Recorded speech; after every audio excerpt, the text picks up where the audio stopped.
Hello, welcome to Jason the Old Millennial. My name is Jason. I'm speaking to you here in my basement in the great state of Kansas, and today I am starting a new top 20 list. This is going to be my top 20 favorite movies of the 1980s. I do usually 5 movies at a time, so I'll start with number 20 through number 16 in this video. I've been doing top 20 movies of each decade, starting with the 2010s and going each decade down. So now I'm down to the 1980s. 1980s, I was born in 1983, so it was a decade that I was born and alive in, though it's not a decade I remember that much about being a kid. And I don't remember ever going to a movie theater or seeing a movie this decade, though there's a very good chance I did. I even asked my parents, and they couldn't remember. That was a little far back.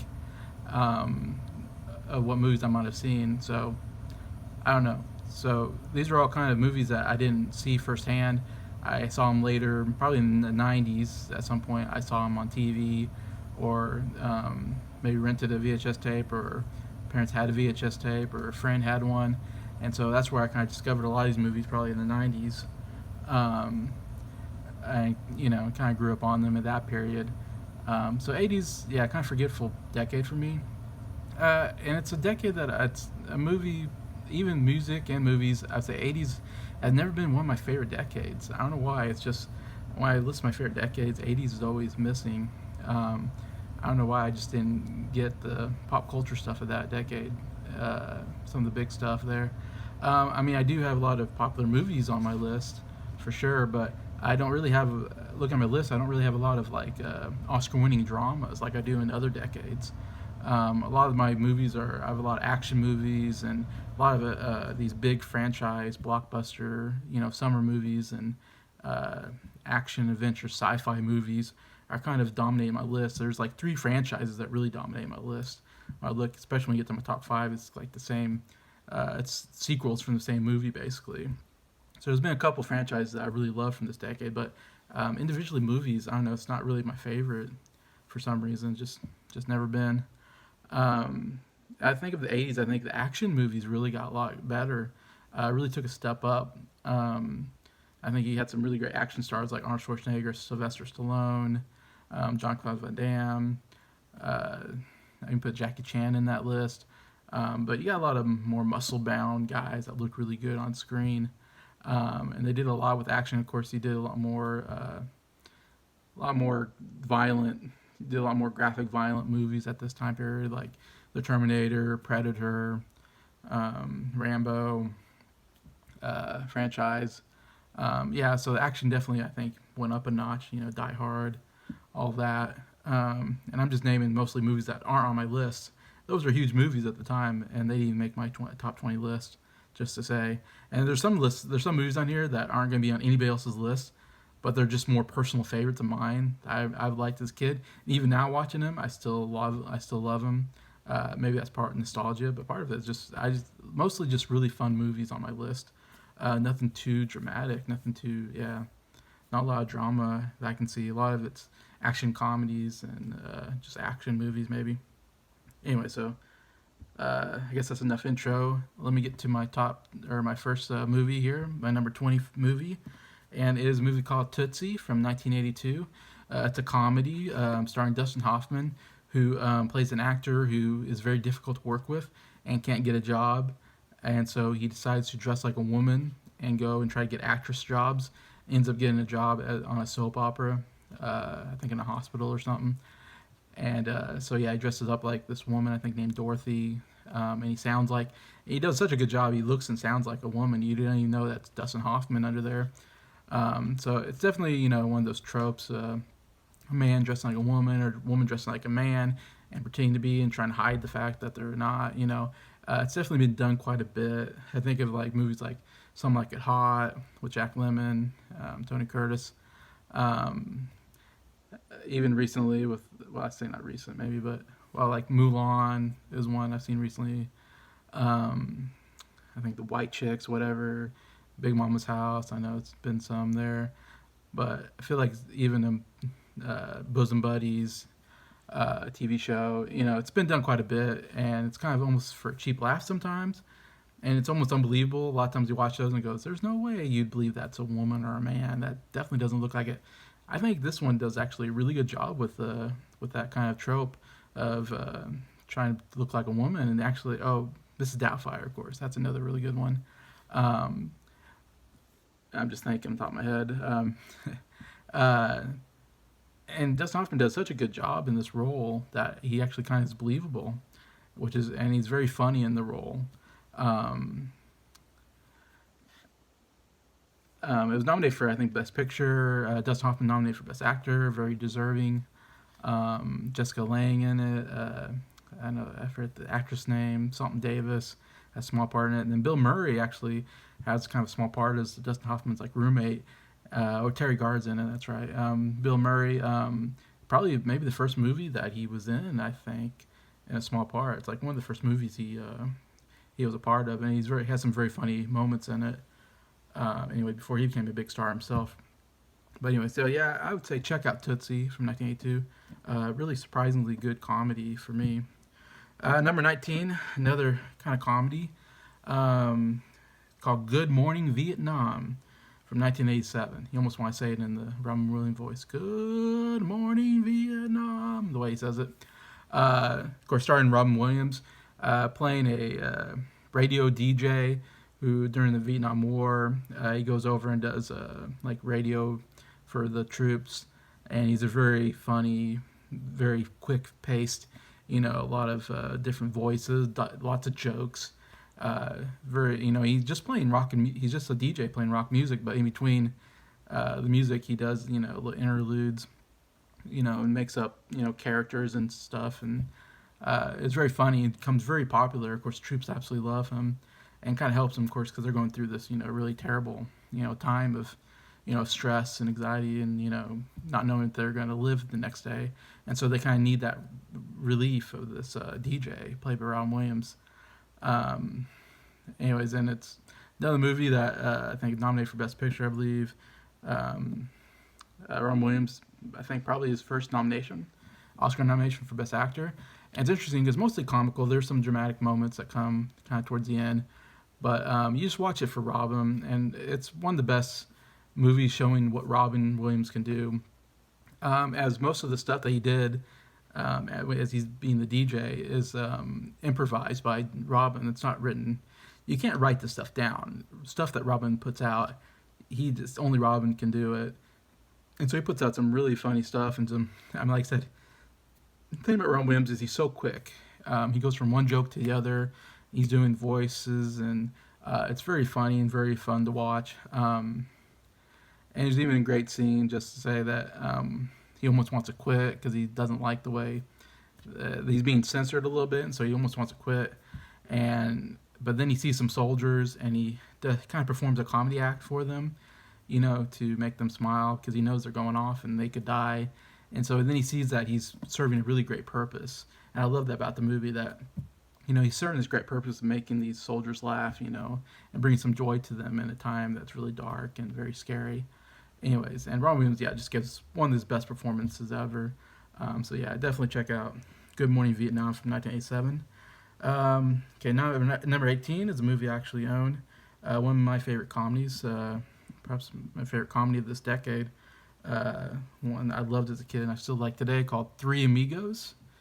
Came out in 1986. There you see the three of them: Steve Martin, Chevy Chase, Martin Short. I mean, you're talking about comedy legends of the 80s. I mean, those three are some of the funniest of that time period for sure. And it's such a great premise of this three actors during the kind of silent film era who play these characters, three amigos. They're these kind of vigilante cowboys who stop, Mexican gangs and stuff. And then you have actual people in a Mexican town who are being oppressed by a guapo, this Mexican gang leader. And they go and they try to find some, people to pay to help get rid of El Guapo. And so they find these three amigos, this video of them, not realizing that it's a movie of actors, and they think they're real, real superheroes. And so they ask them to come to the town to get rid of this gangster, El Guapo. And the three amigos think that they're paying them to go down there to put on a show, since they're actors. And So as you can tell, how where the comedy comes from that, them thinking they're putting on a show, not realizing that they're actually in danger, and these El Guapo gang is actually very dangerous and could kill them any second. And then the moment when they realize that they're actually in danger, absolutely hilarious. I mean, and like I said, the three main actors, so great, such great comedy chemistry. They work so well together, and it's a bit silly at times. I admit, like I said, the premise is great, even though it's pretty unlikely and a lot of things are unrealistic. But still watching, I watched it recently, and it still makes me laugh a lot. I think really well done comedy. That's a Three Amigos, my number 18 pick. My number 17 pick, another kind of silly movie, and some not silly, but movie that might be looked down by upon many people, but it's actually one of my favorite martial arts action movies called Bloodsport with Jean-Claude Van Damme there you see in the middle. This is a 2-for-1 Bloodsport and Time Cop, but I don't care about Time Cop. I just care about Bloodsport. I mean, what a great name for a movie, Bloodsport. I mean, come on. Once I heard that name as a kid, I was like, oh, I'm watching this movie, Bloodsport. Like, I want to see what goes on here.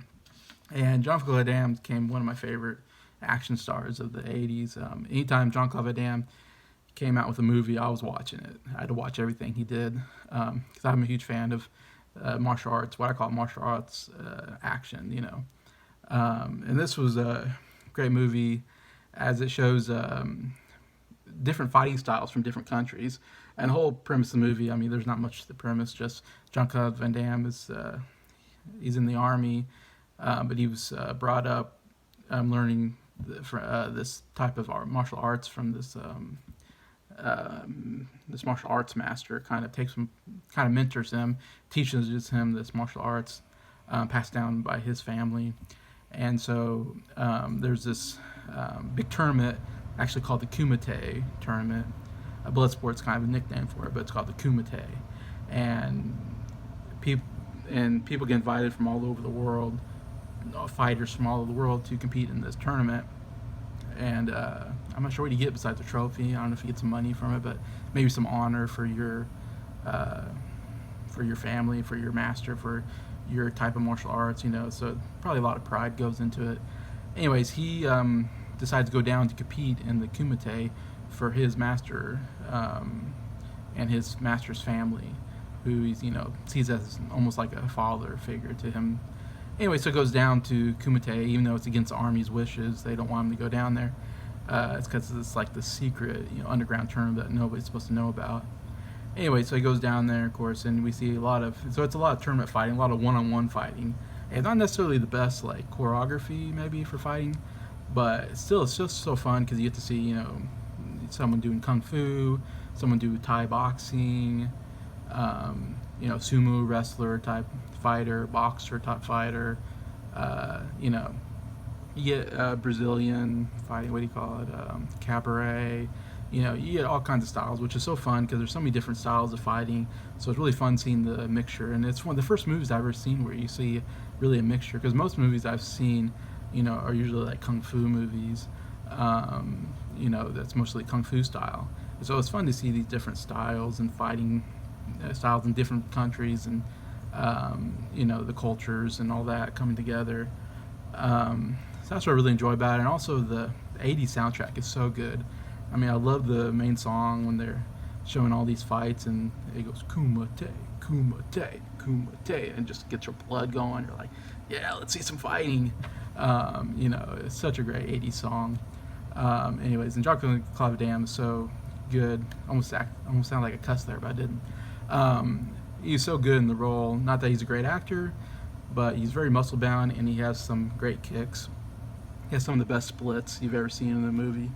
Anyways, and so he's a lot of fun. This was like the first movie that he was in that really kind of catapulted him to the kind of an action, martial arts action star at this time period. And still watching today, I get so much joy out of watching this movie. It's so fun. Anyway, so that's number 17 on my list, Bloodsport from 1988. So the last movie I'm going to talk about is a Best Picture winner. It's a movie called Chariots of Fire from 1981. And this is, like I said, won Best Picture at that period, which was somewhat surprising. I think it went up against like Raging Bull at that time and On Golden Pond. So there's some big hits there. some big movies that I think probably people thought would win Best Picture over this one. This was kind of a good underdog movie, a good feel good movie, against the odds kind of movie. And it's about the Olympics. I forget, maybe the 1920s. I want to say. I'm forgetting. I don't know if it was the Paris Olympics but it was a long time ago. And it's these Olympics, and it's kind of it follows mainly two runners that are going to the Olympics, and one of them is a Christian missionary who was really good at running. And I'm forgetting. I want to say Liddell, maybe his last name. I didn't even look up what his name was. But these are real people. It's a true story. But he was a very devout Christian and very fast runner. I mean, the favorite to win.